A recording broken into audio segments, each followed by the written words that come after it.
Shalom jemaat yang dikasihi oleh Tuhan, senang sekali kita dapat berjumpa kembali pada hari ini. Pertama-tama saya ucapkan terima kasih buat Bapak dan Ibu Gembala dan seluruh jemaat GPT Petra yang ada di Makassar untuk kehormatan pada hari ini. Saya dapat melayani Bapak Ibu Saudara, dan saat ini sebelum kita akan mendengarkan kebenaran firman Tuhan, saya ingin mengajak Bapak Ibu Saudara kita tundukkan kepala, kita berdoa. Mari kita berdoa. Bapa, terima kasih untuk hari ini. Kembali kami dapat mendengarkan kebenaran firman Tuhan. Kami tahu firman Tuhan itu hidup, kuat dan bagaikan pedang bermata dua yang sanggup untuk mengubahkan kehidupan kami, yang sanggup mengadakan dari yang tidak ada menjadi ada. Dan kami percaya firman Tuhan yang sama yang kami akan dengar pada hari ini bukan cuma menambah pengetahuan kami, tetapi firman Tuhan ini akan mengubahkan kehidupan kami. Di dalam nama Tuhan Yesus Kristus. Amin. Bapak Ibu Saudara yang dikasihi oleh Tuhan, pada hari ini kita masih membahas tentang anugerah Tuhan untuk kita bisa mencapai hal-hal yang besar, hal-hal yang luar biasa di dalam kehidupan kita. Saya ingin menggambarkan untuk mencapai sesuatu di dalam kehidupan kita, itu ibarat kita sedang membangun sebuah bangunan. Bangunan itu bisa setinggi apa, sebesar apa, ditentukan oleh fondasi.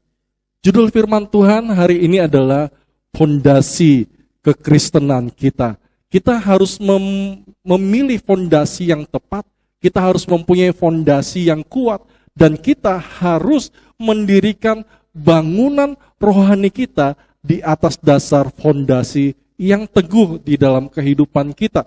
Kalau kita tidak mempunyai fondasi yang kuat, nanti akan terjadi goncangan. Di saat satu kali terjadi gempa yang dahsyat, banyak rumah, bangunan, hotel, dan segala sesuatu yang roboh itu disebabkan karena tidak mempunyai fondasi yang kuat. Saya memperhatikan Bapak Ibu Saudara bahwa pada waktu jemaat Tuhan tidak dapat pergi ke gereja, di saat itulah mereka sedang ada di rumah, dan di saat itulah serigala-serigala ya, yang berbulu domba, mereka menyamar untuk mencari mangsa. Mereka pergi ke media sosial, ya, mencari orang-orang yang lemah imannya dan menabur ragi di mana-mana. Mereka sedang melemahkan iman, menggoncangkan dasar-dasar kekristenan. Mereka sedang coba untuk menggoyahkan ya setiap anak-anak Tuhan dimanapun berada. Dengan cara mereka memberikan pengajaran-pengajaran yang kontroversi, dengan cara mereka mengadakan satu perdebatan di media sosial tentang persepuluhan, tentang ini dan itu dan sebagainya, saudara. Saya dibawa Tuhan untuk supaya memperhatikan fondasi atau pengajaran-pengajaran dasar yang penting bagi iman kekristenan kita. Kalau kita mempunyai dasar yang teguh, apapun goncangan yang akan terjadi tidak akan merusak bangunan rohani yang selama ini kita sudah bangun di dalam kehidupan kita. Penting sekali kita mempunyai dasar, sebab goncangan itu pasti akan terjadi dan goncangan itu sedang terjadi hari-hari ini. Ibrani pasal 12 ayat 26 sampai 29. Waktu itu suaranya menggoncangkan bumi, tetapi sekarang ia memberikan janji, satu kali lagi aku akan menggoncangkan bukan hanya bumi saja, melainkan langit juga. Ungkapan satu kali lagi menunjukkan kepada perubahan pada apa yang dapat digoncangkan. Karena ia dijadikan supaya tinggal tetap apa yang tidak tergoncangkan. Jadi, karena kita menerima kerajaan yang tidak tergoncangkan, marilah. Jadi kita menerima kerajaan yang tidak tergoncangkan, marilah kita mengucap syukur dan beribadah kepada Allah dengan cara yang berkenan. kepadanya dengan hormat dan takut. Segala sesuatu akan digoncangkan. Tetapi jangan Bapak Ibu Saudara khawatir. Kita menerima kerajaan yang tidak dapat tergoncangkan. Goncangan di dalam masa COVID-19 ini banyak yang tergoncang. Ada yang tergoncang bisnisnya, ada yang tergoncang rumah tangganya, ada yang tergoncang pelayanannya, dan segala sesuatu tergoncang Bapak Saudara. Sebab firman Tuhan tadi katakan segala sesuatu akan digoncangkan. Supaya apa? Supaya kita dapat melihat yang mana yang mempunyai dasar yang kuat dan yang mana yang tidak.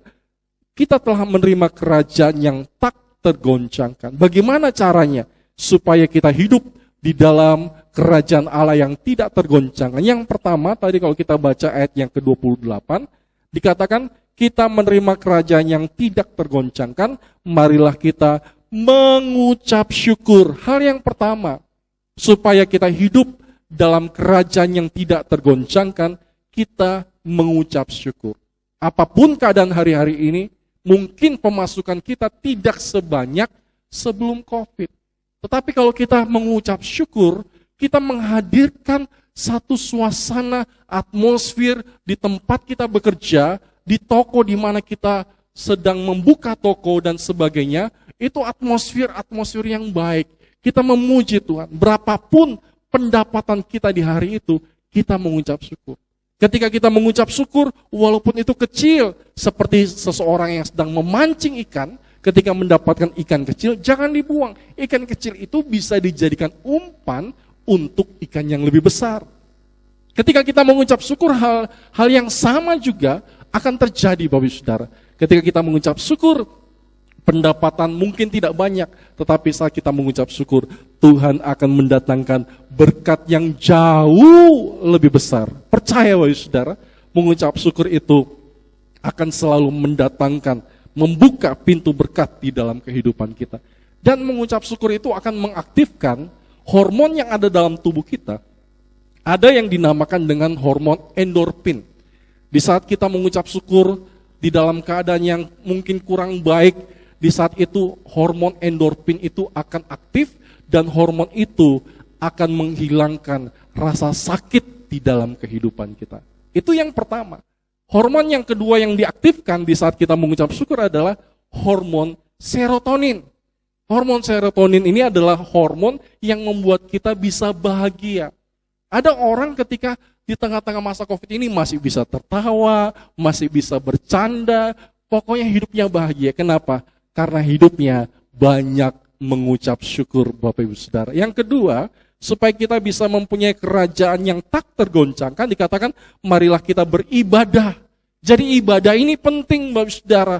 Walaupun kita sedang beribadah di rumah, tetapi konsep ibadah yang kita lihat di dalam Roma pasal yang ke-12, ayat yang pertama dikatakan, persembahkanlah tubuhmu sebagai persembahan yang kudus, yang hidup, dan yang berkenan kepada Allah, itu adalah ibadahmu yang sejati. Jadi ibadah itu bukan diukur dari gedung gereja, kalau kita bisa beribadah dalam gereja, puji Tuhan.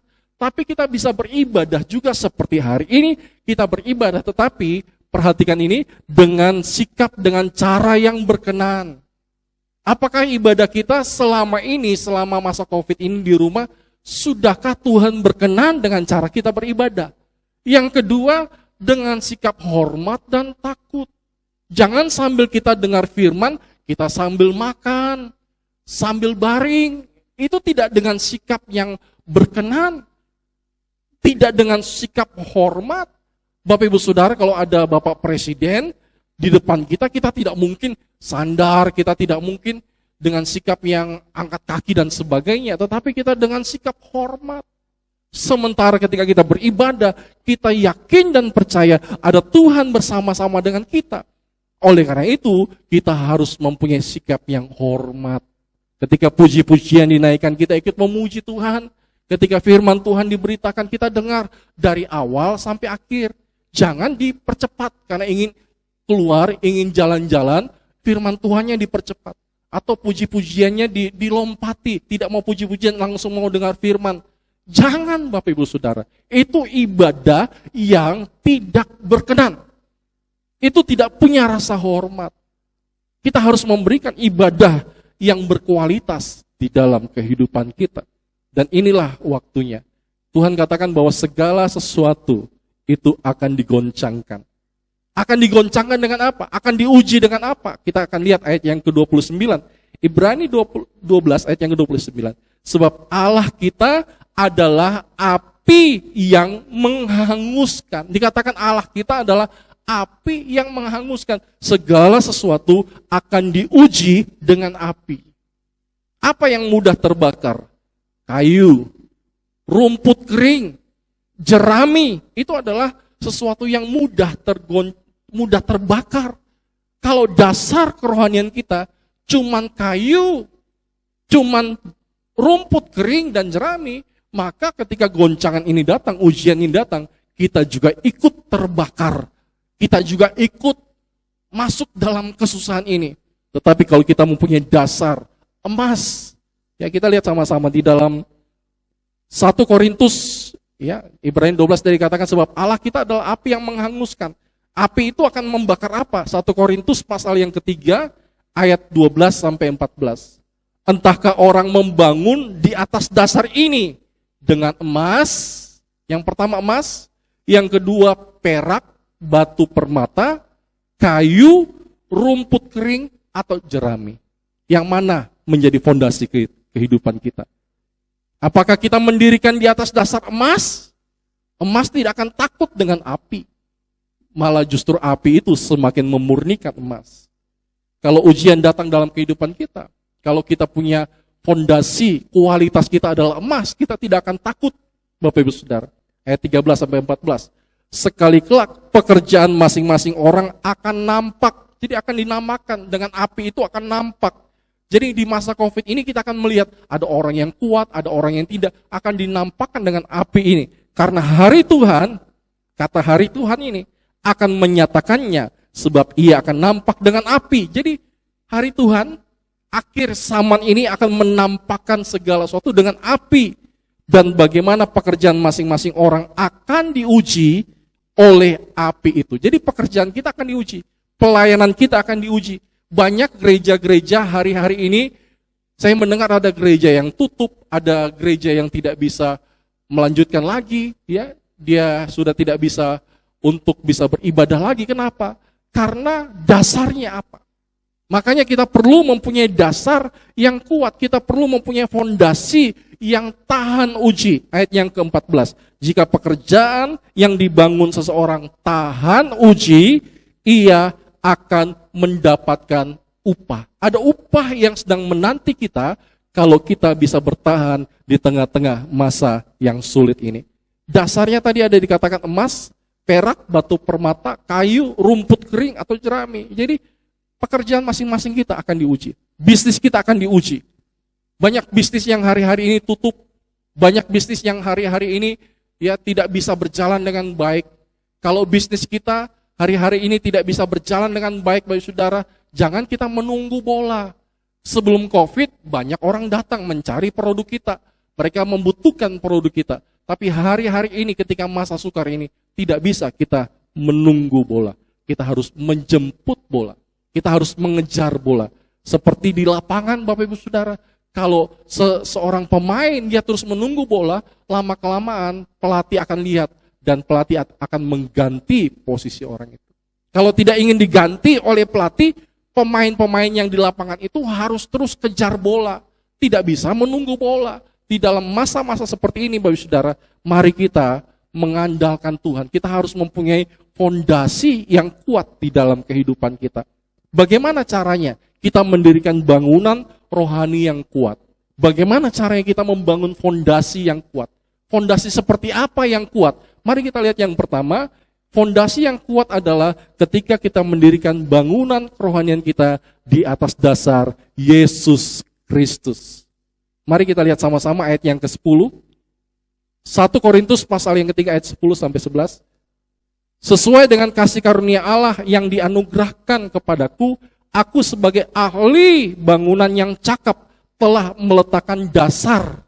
Dikatakan meletakkan dasar, fondasi. Dan orang lain membangun terus di atasnya.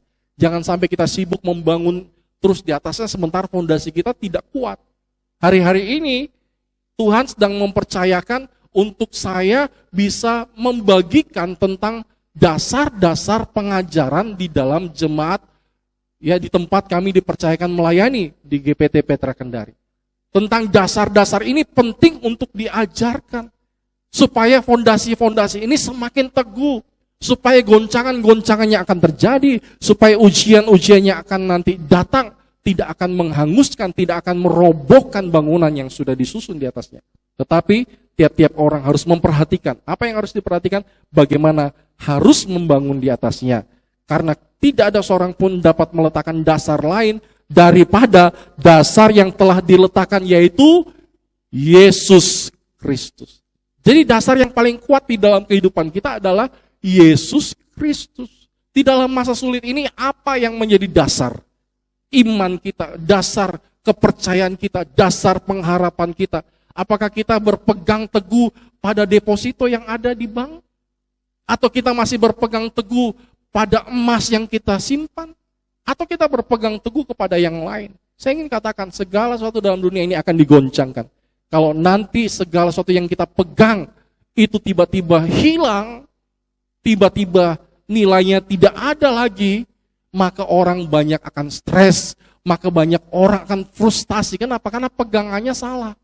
Mari kita berpegang teguh pada Yesus Kristus sebagai Tuhan dan Juru Selamat kita. Bahwa ini adalah waktunya kita semakin mempunyai fondasi yang dalam. Satu bangunan kalau ingin didirikan tinggi, semakin dalam dia harus membangun fondasi.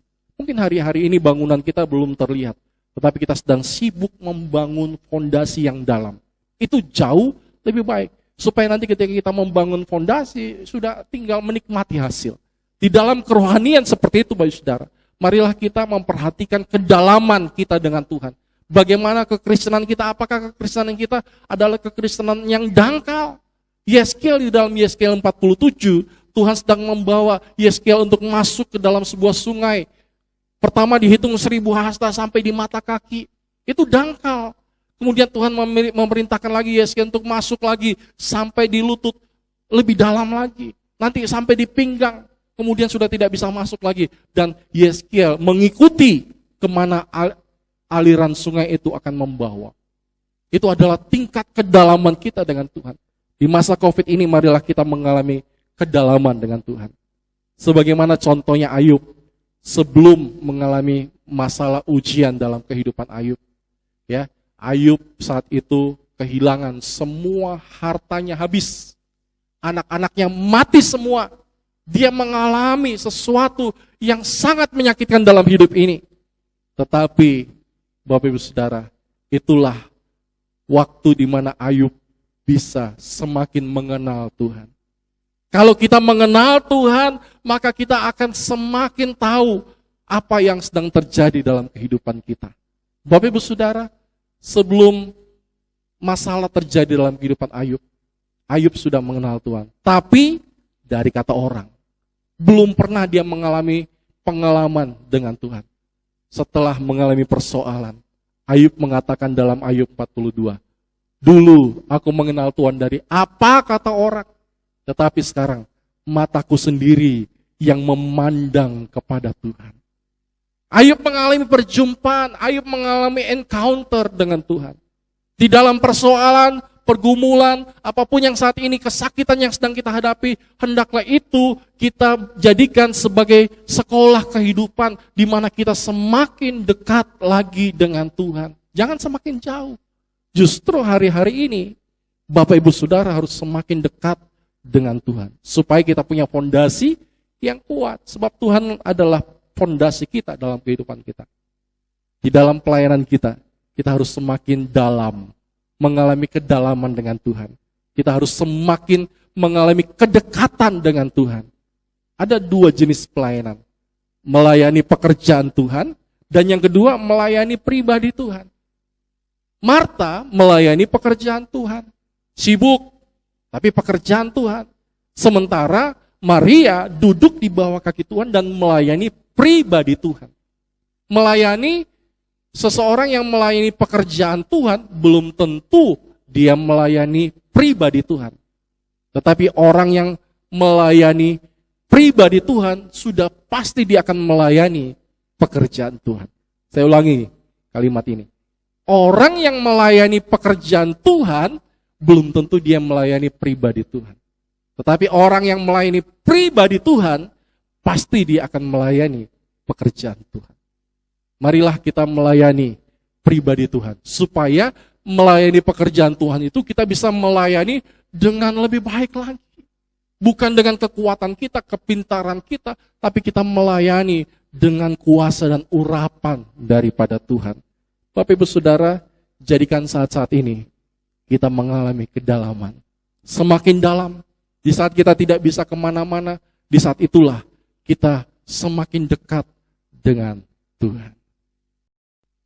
Dan hal yang kedua, Bapak Ibu Saudara, bagaimana caranya kita membangun bangunan rohani yang kuat dan kita mempunyai dasar yang kokoh. Yang kedua adalah, tadi yang pertama kita membangun di atas dasar Yesus Kristus adalah Tuhan. Yesus adalah pegangan hidup kita. Dia adalah pengharapan kita di dalam masa-masa seperti ini. Yang kedua adalah kita membangun di atas dasar batu. Apa yang dimaksud membangun di atas dasar batu? Ada perumpamaan di dalam Alkitab. Ada rumah yang didirikan di atas dasar batu, dan yang kedua didirikan di atas dasar pasir. Mari kita lihat sama-sama. Matius pasal yang ke-7 ayat 24 sampai ayat yang ke-27. Setiap orang yang mendengar perkataanku ini dan melakukannya, ia sama dengan orang yang bijaksana yang mendirikan apa? Rumahnya di atas batu. Jadi fondasinya adalah batu. Kemudian turunlah hujan dan datanglah banjir, lalu angin melanda rumah itu, tetapi rumah itu tidak rubuh sebab didirikan di atas batu. Tetapi setiap orang yang mendengar perkataanku dan tidak melakukannya, ia sama dengan orang yang bodoh yang mendirikan rumahnya di atas pasir. Kemudian turunlah hujan dan datanglah banjir, lalu angin melanda rumah itu. Perhatikan ini, sehingga rubuhlah rumah itu dan hebatlah kerusakannya. Rumah yang sudah didirikan dari tahun ke tahun melayani Tuhan, tiba-tiba satu waktu goncangan datang, roboh. Bukan cuma roboh, hebatlah kerusakannya. Kenapa? Karena dasarnya. Jadi fondasi ini penting. Fondasi kehidupan kita, iman kita, apa yang kita kerjakan, itu ditentukan oleh fondasi di dalam kehidupan kita. Apa fondasi kehidupan kita? Apakah dasarnya adalah batu karang yang teguh, atau dasarnya adalah pasir? Orang yang mendirikan di atas dasar batu adalah orang yang mendengar firman dan melakukan. Apa yang dikatakan mendengar firman dan melakukan? Ketaatan. Jadi dasar yang kedua, fondasi supaya kita bisa kuat menghadapi goncangan angin, badai, ya, dan juga dikatakan hujan, banjir, apa yang sedang terjadi hari-hari ini, Bapak Saudara, di Masamba, ya, di beberapa tempat itu ada banjir, bandang dan sebagainya. Jadi ini adalah satu masalah yang besar yang sedang menguji bangunan kehidupan kita. Kalau kita mempunyai fondasi yang tidak kuat, maka robohlah rumah itu. Tapi kalau kita punya fondasi yang kuat, yaitu apa? Atas dasar mendengar dan melakukan. Ketaatan. Ketaatan adalah fondasi. Ketaatan kita kepada Tuhan, ketaatan kita kepada firman, ketaatan kita kepada otoritas. Jikalau kita taat kepada otoritas, jikalau kita taat kepada Tuhan, jikalau kita taat kepada firman Tuhan, maka kita akan mempunyai kehidupan yang kuat. Kita mempunyai bangunan rohani yang kuat, yang tahan uji, yang bisa melewati api, yang dapat melalui goncangan demi goncangan di dalam kehidupan kita. Di masa-masa COVID ini, siapa yang bertahan? Yaitu orang-orang yang mau taat. Ketaatan itulah yang akan menjadikan kita dipelihara oleh Tuhan. Di tengah-tengah kesulitan, Tuhan akan memelihara kehidupan kita. Contohnya siapa? Janda Sarfat. Janda Sarfat di saat itu, di mana dia hidup sedang mengalami, di tempat itu mengalami kekeringan. Selama berapa tahun? 3,5 tahun kekeringan, Bapak Saudara. Di masa kering itu, di saat itulah tinggal sedikit tepung dan minyak. Dan datanglah hamba Tuhan yang bernama Elia datang ke rumahnya. Dan Elia minta dibuatkan sebuah kue untuk Elia makan. Janda Sarfat itu mengatakan, ini tepung terakhir, ini minyak terakhir, setelah ini kami mati. Tetapi jawab daripada Elia sebagai hamba Tuhan, jangan takut. Ya, buatkanlah aku. Jadi dia taat. Ketaatan itulah yang membuat tepung dan minyak itu tidak habis-habis. Ketaatan itulah yang memelihara kehidupan daripada janda Sarfat ini 3,5 tahun. Kalau kita ingin melihat COVID ini, kita tidak tahu berapa lama. Bisa jadi 1 tahun, 2 tahun, 3 tahun. Tapi kita bisa bertahan di tengah-tengah COVID ini. Tuhan menyediakan apa yang kita butuhkan. Tidak pernah habis-habis berkat Tuhan dalam hidup kita. Apa dasarnya? Ketaatan. Mari kita belajar taat kepada firman, mari kita belajar taat kepada Tuhan, dan kita taat kepada otoritas di dalam kehidupan kita, Bapak Ibu Saudara. Maka Tuhan akan memelihara kehidupan kita. Hal yang terakhir, apa yang menjadi dasar di dalam kehidupan kita? Kita harus mendirikan bangunan rohani kita di atas dasar iman. Iman adalah dasar dari segala sesuatu. Apa yang kita lakukan, kita kerjakan dengan iman. Mari kita lihat sama-sama. Ibrani pasal yang ke-11, ayat yang pertama. Iman adalah dasar dari segala sesuatu. Sekali lagi, saya baca ayat firman Tuhan ini. Iman adalah dasar, iman adalah fondasi dari segala sesuatu yang kita harapkan dan bukti dari segala sesuatu yang tidak kita lihat. Bapak Ibu Saudara lihat di sini. Jadi iman adalah dasar. Kalau kita ingin supaya kita bisa menghadapi masa COVID-19 ini, kita bisa bertahan, kita bisa melewati, kita butuh iman yang kuat. Iman itu timbul dari mana? Roma 10 ayat 17, iman itu timbul dari pendengaran akan firman Kristus. Dengan kata lain, fondasi yang kedua tadi adalah ketaatan, fondasi pertama adalah Yesus Kristus, fondasi yang kedua adalah ketaatan, dan fondasi yang ketiga, iman ini adalah apa? Firman Tuhan, pengajaran. Bapak Ibu Saudara, sudah berapa lama kita digembalakan di gereja Petra? Kita telah menerima firman Tuhan, pengajaran yang diajarkan oleh Bapak dan Ibu Gembala. Kita telah mengikuti beberapa kelas-kelas pelatihan. Kita telah mengikuti PA, Bible Study, Bapak Saudara. Itu merupakan pengajaran-pengajaran firman Tuhan yang membawa iman kita semakin teguh. Setiap kali kita datang mendengar firman, iman kita mulai kuat lagi. Mendengar firman lagi, iman kita mulai kuat lagi. Jadi mari Bapak Saudara, kita banyak mendengar firman supaya timbul iman. Kita banyak merenungkan firman supaya Bapak Ibu Saudara, iman kita semakin kokoh. Supaya ketika iman kita mulai bangkit, maka kita akan bisa menyelesaikan pertandingan kita dengan baik. Kita bisa menjadi pemenang, bahkan lebih daripada pemenang. Siapa yang dapat mengalahkan dunia ini? Yaitu orang yang mempunyai iman yang teguh. Iman yang tidak mudah goyah. Iman yang tidak mudah terpengaruh, Bapak Ibu Saudara. Bagaimana caranya? Kita harus mempunyai fondasi firman Tuhan, pengajaran yang kuat. Supaya kita tidak mudah digoyahkan di dalam kehidupan kita. Mari kita lihat ayat yang terakhir, Bapak Ibu Saudara. Di dalam 2 Timotius pasal yang keempat, ayat yang ke-7. Bagaimana caranya supaya kita bisa sampai di garis akhir? Bagaimana caranya ketika COVID-19 ini selesai, kita bisa survive, kita bisa bertahan, dan kita bisa ada di garis akhir. Yaitu dengan cara kita memelihara iman kita. Mari kita lihat sama-sama. Aku telah mengakhiri pertandingan yang baik. Aku telah mencapai garis akhir dan aku telah memelihara iman. Penting sekali kita belajar untuk pelihara iman. Supaya iman kita tidak goyah. Iman kita tidak luntur. Iman kita tidak mudah untuk dipengaruhi. Bagaimana caranya? Dengar firman Tuhan, pengajaran. Kalau kita terima firman Tuhan, pengajaran yang murni, di saat nanti ada pengajaran-pengajaran yang masuk, pengajaran yang kita baca di Facebook, di media sosial yang lain kita baca, yang tidak sesuai dengan firman Tuhan, kita tolak. Kita tahu kebenaran. Kalau kita tahu yang benar, kita pasti akan tahu yang salah. Tapi kalau kita tidak tahu yang benar, ketika yang salah datang, kita anggap itu benar. Makanya Bapak Saudara, kita perlu belajar kebenaran, hidup dalam kebenaran. Kita perlu untuk supaya kita belajar tentang kebenaran. Siapa kebenaran itu? Tuhan Yesus Kristus.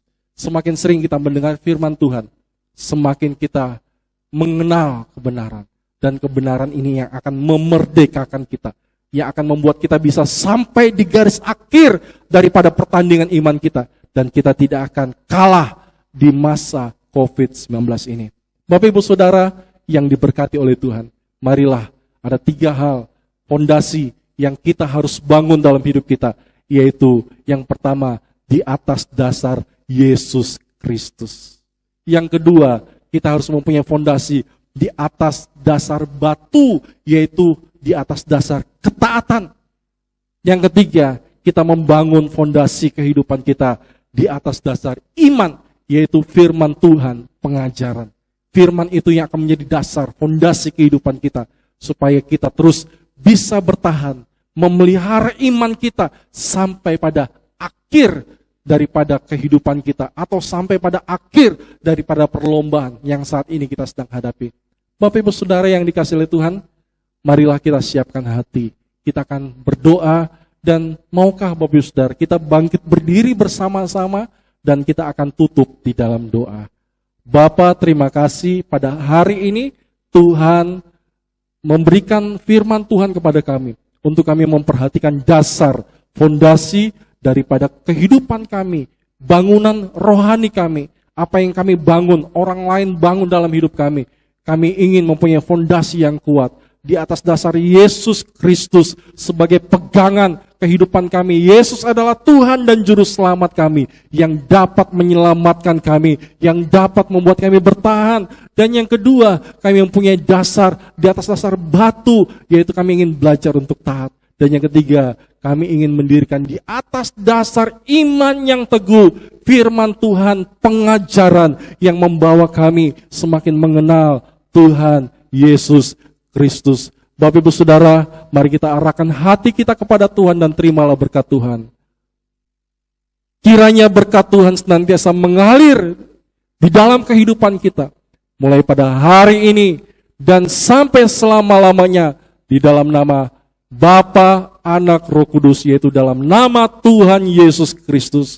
Diberkati akan kehidupan Bapak Ibu Saudara sekalian, diberkati akan anak cucu Bapak Ibu Saudara, diberkati usaha, pekerjaan, bisnis, toko, sekolah, kuliah, diberkati oleh Tuhan, dibuat Tuhan berhasil dan beruntung. Diberkati Bapak dan Ibu Gembala kami, Tuhan terus memakai dengan begitu luar biasa, diberkati bersama dengan keluarga, diberkati kesehatan, anugerah Tuhan melimpah-limpah atas Bapak dan Ibu Gembala, dan diberkati kota Makassar, dan diberkati bangsa Indonesia, di dalam nama Tuhan Yesus Kristus. Setiap kita yang percaya sama-sama kita katakan, amin.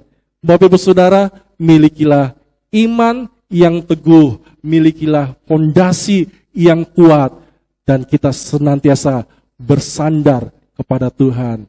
Shalom.